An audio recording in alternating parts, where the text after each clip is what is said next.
थप्पड़ मारूंगी साला थप्पड़ मारूंगी। প্রত্যাশা ছাড়িয়েছে আল্লু অর্জুনের পুষ্পা 2। বক্স অফিসে আয়ের দিক থেকে অনন্য উচ্চতায় ভারতের অন্যতম এই চলচ্চিত্র। এক মাস আগে মুক্তি পাওয়া সিনেমাটি একের পর এক রেকর্ড গড়ে ভারতের সর্বোচ্চ আয়ের সিনেমা বাহুবলী 2কে ছাড়িয়ে এখন সবার শীর্ষে। এবার 20 মিনিট বাড়িয়ে সিনেমাটির নতুন সংস্করণ মুক্তি দেওয়ার সিদ্ধান্ত নিয়েছেন সংশ্লিষ্টরা। পুষ্পা 2 এর নির্মাতারা ডিসেম্বরে জানিয়েছিলেন তারা ছবির জন্য নতুন ফুটেজ সংযোজন করবেন, যার মাধ্যমে সিনেমাটির সময় বাড়ানো হবে। ছবির জন্য এই নতুন রিলোডেড ভার্সন 11 জানুয়ারি 2025 থেকে প্রেক্ষাগৃহে প্রদর্শিত হবে। 20 মিনিট বাড়িয়ে ছবিটির মোট রান টাইম দাঁড়িয়েছে 3 ঘন্টা 40 মিনিট। होती है फीलिंग्स जरा समझो ना सनम मेरी फीलिंग्स को।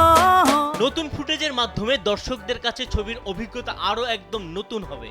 এর মাধ্যমে ছবির প্রতি দর্শকদের আগ্রহ আরো বাড়বে বলে আশা করা যাচ্ছে। নতুন এই সংস্করণে আল্লুর অভিনয়, সিনেমাটোগ্রাফি এবং স্টাইলিশ দৃশ্যের সঙ্গে যোগ হয়েছে আরো কিছু নতুন দৃষ্টিনন্দন দৃশ্য, যা দর্শকদের হৃদয় স্পর্শ করবে।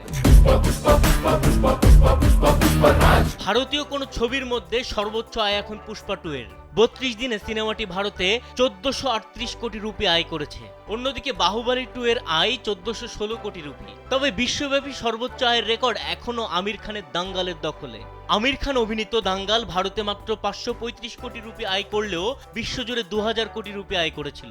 এখন দেখার পালা যে পুষ্পা 2 সেই রেকর্ড ভাঙতে পারে কিনা।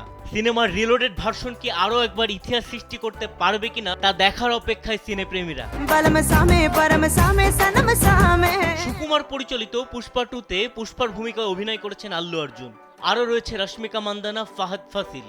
পরপর 2টি সিকুয়েলের পর সিনেমাটির 3য় সিকুয়েলও আসার ঘোষণা দেওয়া হয়েছে। বিনোদন ডেস্ক, কালবেলা।